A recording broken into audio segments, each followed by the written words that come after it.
ఈరోజు శ్రీమతి సోనియా గాంధీ, శ్రీ మల్లికార్జున్ ఖర్గే గారు, శ్రీ రాహుల్ గాంధీ గారు మెదక్ పార్లమెంటు నియోజకవర్గం నుంచి కాంగ్రెస్ పార్టీ అభ్యర్థిగా నీలం మధును ఎన్నికల బరిలో దించితే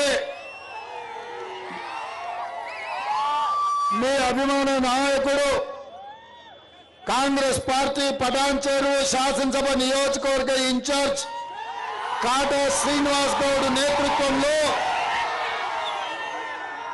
పెద్ద ఎత్తున ఈ సమావేశాన్ని ఏర్పాటు చేసి నీలం మధును ఆశీర్వదించడానికి, కాంగ్రెస్ పార్టీని గెలిపించడానికి వేలాది మంది తరలి వచ్చినందుకు మీకు అందరికీ మనస్ఫూర్తిగా కృతజ్ఞతలు, ధన్యవాదాలు. ఈ కార్యక్రమంలో నిర్మలా జగ్గారెడ్డి గారు, మెదక్ శాసనసభ్యులు మిత్రుడు రోహిత్ రావు గారు, మెదక్ ఉమ్మడి జిల్లా ఇన్ఛార్జ్ మంత్రివర్యులు సోదరిమణి కొండా సురేఖ గారు,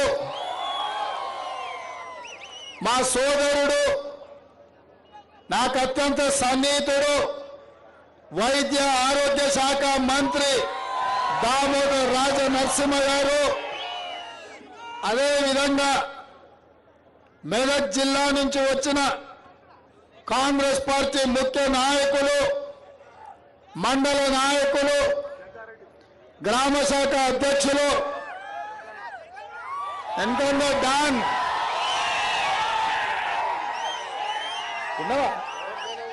చూడలేదు,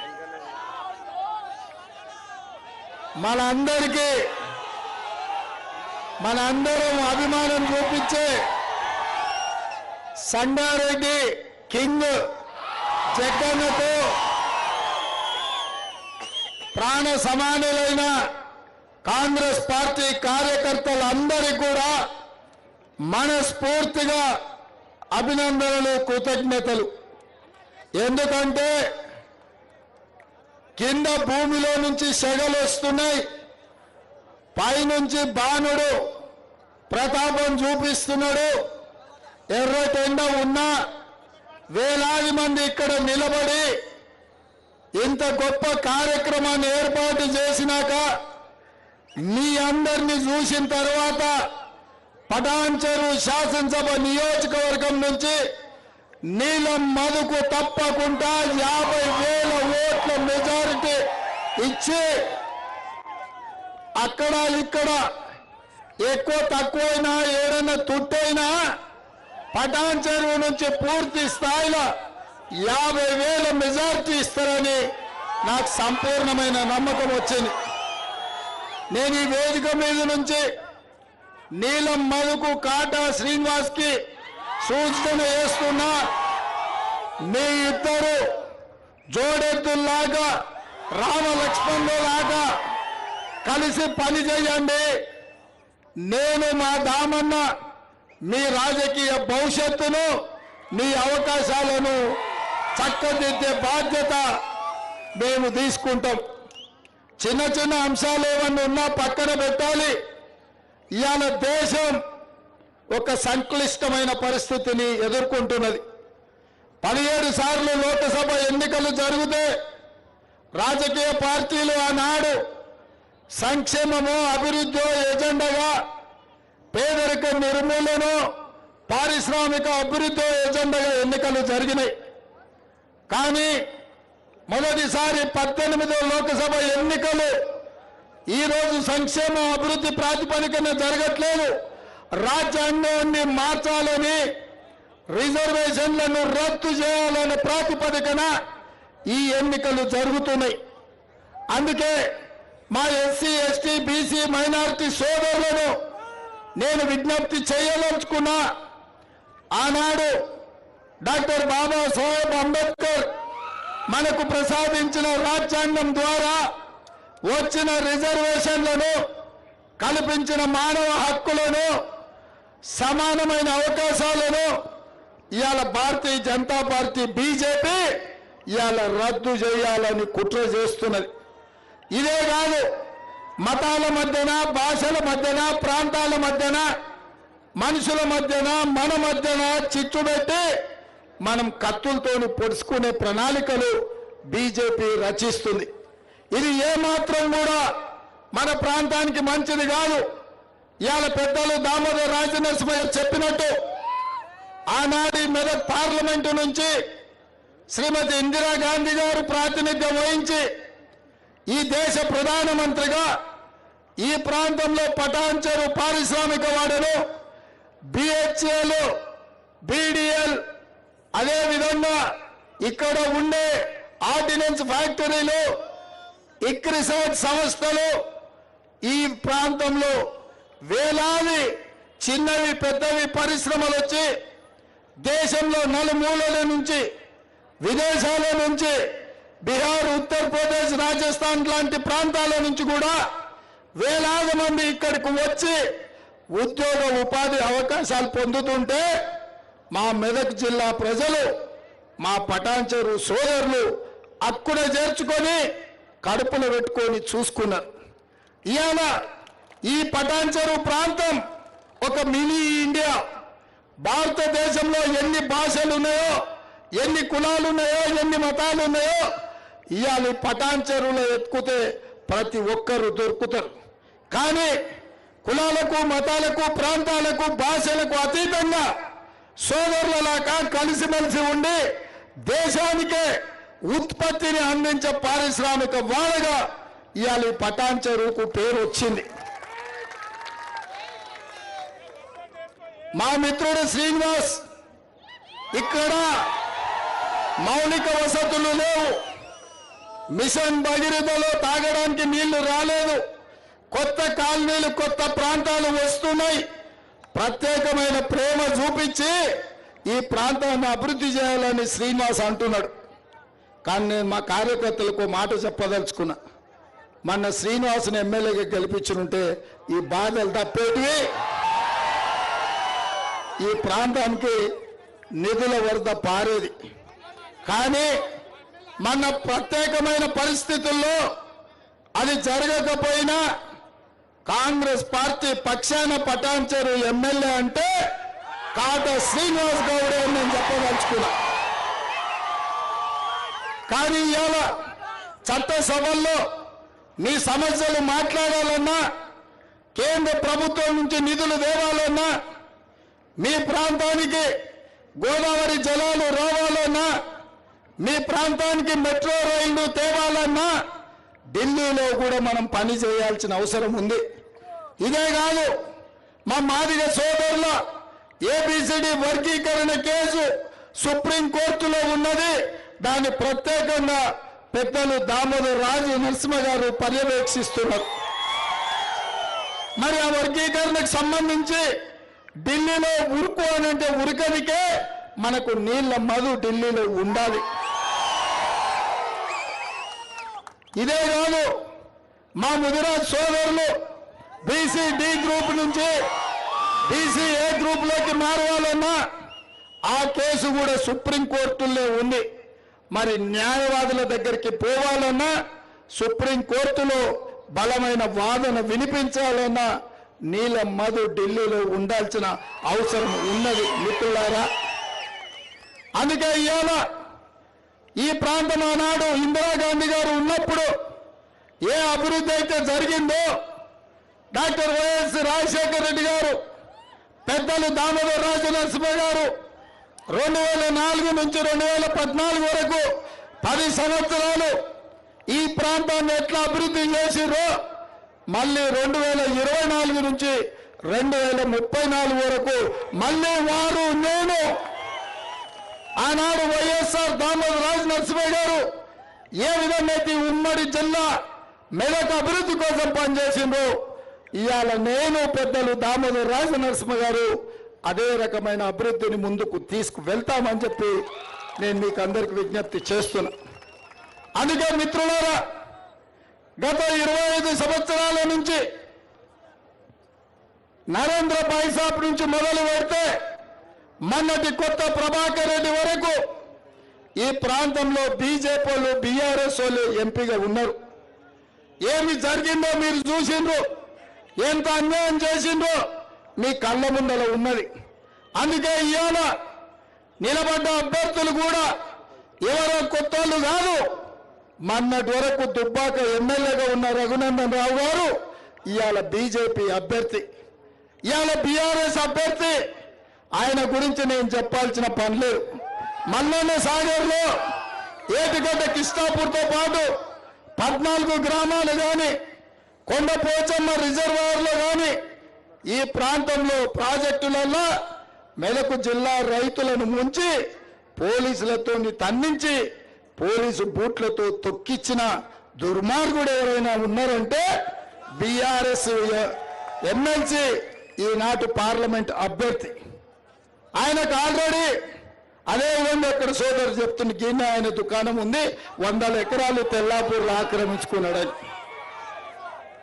మీ భూములు ఆక్రమించుకొని మీ ఆస్తులు మల్లన్న సాగర్లో ముంచి 1000 కోట్లు సంపాదించి అవి సరిపోలేదని 100 కోట్లు కేసీఆర్ హరీష్ రావుకి ఇచ్చి మళ్ళా ఎంపీగా మీ దగ్గరకు వచ్చాడు. నేను అడుగుతున్నా సోదరులారా, ఆయన ఎమ్మెల్సీగా ఉన్నాడు ఆల్రెడీ, ఇంకా 5 ఏళ్ళు ఉంది ఆయన నౌకరి. ఒకటి ఉండగానే ఇంకొకటి అడుగుతుండ్రు. ఇదేమన్నా పెళ్ళి అనా, ఓ పెళ్ళి ఉంటే 2 పెళ్లి చేసుకోనికే కుర్చీ మీద కుర్చీ వేస్తారా? కుర్చీ మీద ఏమన్నా కుర్చీ వేస్తారా? లేకపోతే పెగ్గు మీద పెగ్గేసినట్టు 2 పదవులు ఉంటాయా? కేసీఆర్ మరి వేసినప్పుడు ఇచ్చిండో, టికెట్ దిగినప్పుడు ఇచ్చిండో నాకు తెలియదు. ఆల్రెడీ ఎమ్మెల్సీ ఇచ్చిండు, ఏడాది తిరగకుండే మళ్ళీ ఎంపీ టికెట్ ఇచ్చిండు.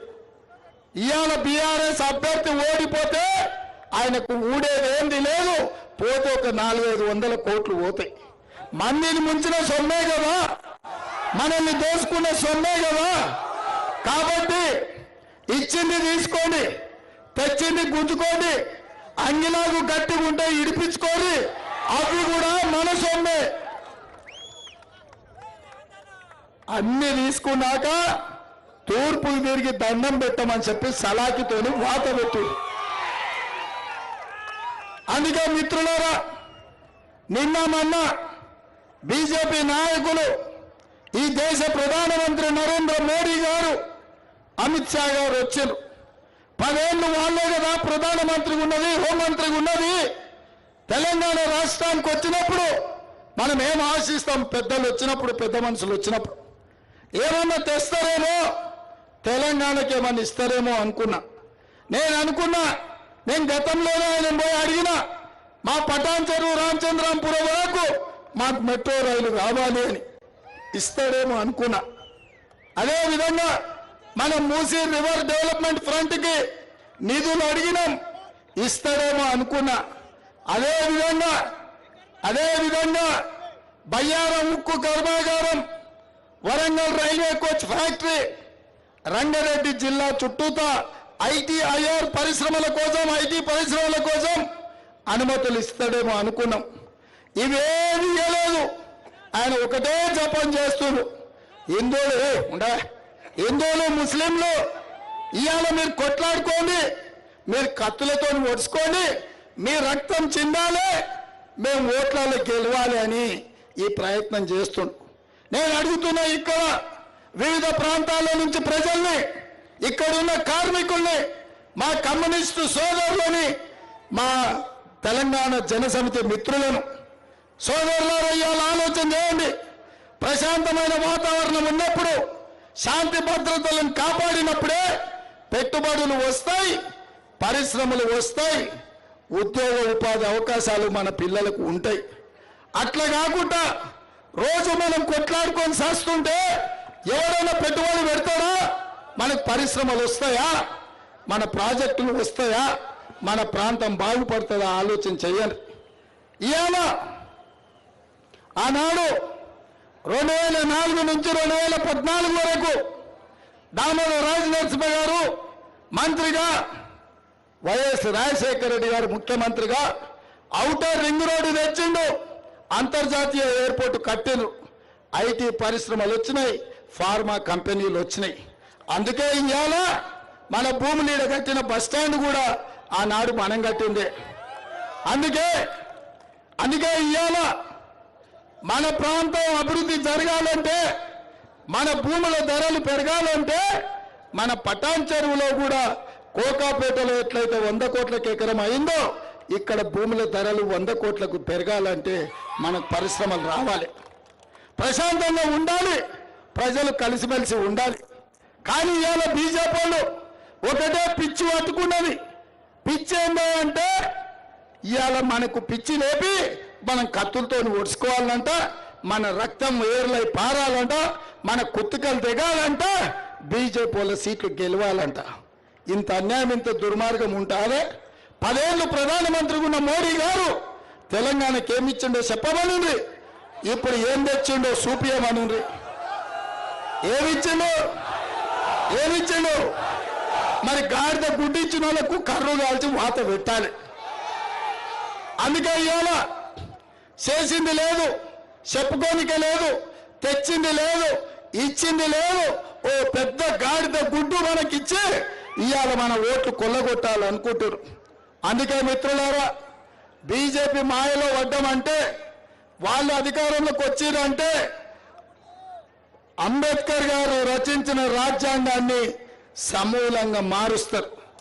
ఎస్సీ ఎస్టీ బీసీ మైనారిటీలకు ఇచ్చిన రిజర్వేషన్లు రద్దు చేస్తారు. ఇక ఇప్పుడు మీరు ఆలోచన చేయండి, ఏమి ఇవ్వకపోయినా పర్వాలేదు, కానీ తరతరాలుగా మనకు ఎస్సీ ఎస్టీ బీసీ రిజర్వేషన్లతోని మన పిల్లలు డాక్టర్లు, లాయర్లు, ఇంజనీర్లు, ఐఏఎస్లు, ఐపీఎస్లు అవ్వడమే కాదు, దామన్న లాంటి వాళ్ళు ఇవాళ ఎమ్మెల్యేలుగా, మంత్రులుగా, ఇవాళ ఒక బలహీన వర్గాల బిడ్డ నీల మధును ఇవాళ మెదక్ పార్లమెంట్ టికెట్ ఇచ్చినాం. కాట శ్రీనివాస్ గౌడ్ను ఇవాళ ఎమ్మెల్యే టికెట్ ఇచ్చినాం. అక్క సోదరిమణి కొన్న సురేఖమ్మను మంత్రిని చేసినాం. మా ఒడ్డేరు సోదరుడు జర్రిపేట జైపాలీడు ఉన్నాడు, ఆయనను కూడా మా ఒడ్డేరు సోదరుణ్ణి కార్పొరేషన్ చైర్మన్ చేసినాం. మా అక్క మా నిర్మలమ్మ, ఆమెను కార్పొరేషన్ చైర్మన్ చేసినాం. ఇక మా జగ్గారెడ్డి గారు అయితే నా పదవంతా ఆయన్ని నడుపుతుండు. వారే ముఖ్యమంత్రి కార్యాలయం మొత్తం పెత్తనం ఆయనదే, నాదేంది లేదు. రబ్బర్ స్టాంప్ నేను గుద్దమన్న దగ్గర గుద్దుతున్నా, సంతకం పెట్టమన్న దగ్గర పెడుతున్నా. మొత్తం నడుస్తున్నదే మీది, మనోళ్ళది, పేదోళ్ళది, పేదలకు అండగా ఉండేటోళ్ళు. మరి ఇట్లా అందరినీ కలుపుకపోయే మన ప్రభుత్వం, పేదలకు అండగా ఉండే కాంగ్రెస్ పార్టీ ఇవాళ ఇందిరమ్మ గెలిచిన మెదక్ నుంచి, ఒక బలహీన వర్గాల నుంచి నీల మధుని ఇవాళ ఎన్నికల్లో దించిన.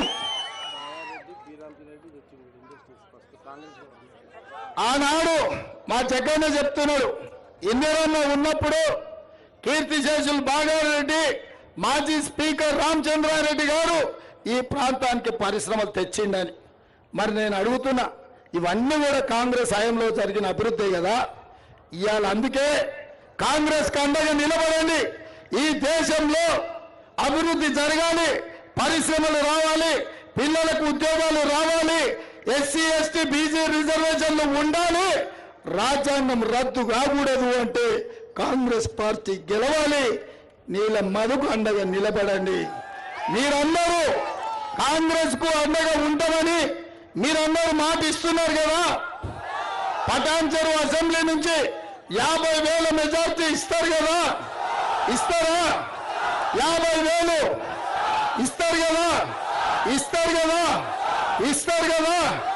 50,000 పటాన్ చెరువు, 1,00,000 ఓట్లతో మెదక్ పార్లమెంటు నీల మధు గెలవాలి.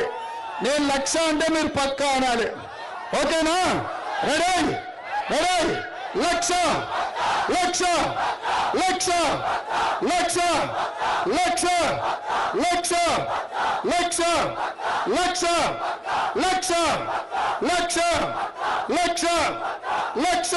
1,00,000 1,00,000 జై కాంగ్రెస్, జై జై కాంగ్రెస్.